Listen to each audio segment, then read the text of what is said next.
Hola, ¿qué tal? Muy buenas y bienvenidos a este nuevo vídeo. Un documento PDF está lleno de todo tipo de contenido, incluido texto o imagen, que es posible que desees importar a otro lugar. En este vídeo vamos a ver cómo podemos insertar una captura de pantalla de un documento PDF en Microsoft PowerPoint.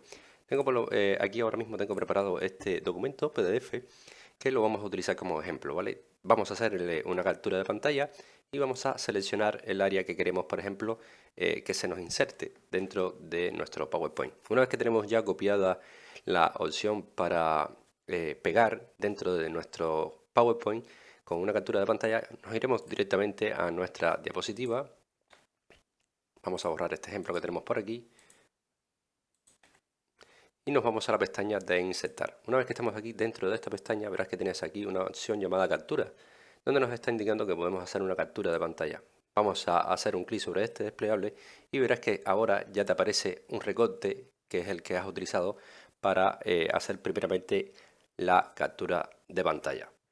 Todos sabemos que cuando hacemos una captura de pantalla para después pegarla en cualquier otro sitio, esto se queda en una parte de la memoria almacenado. Por lo tanto, nuestro PowerPoint en la opción de insertar detecta esa función y por lo tanto nos los hace un poco más fácil de insertar en cualquier otra diapositiva.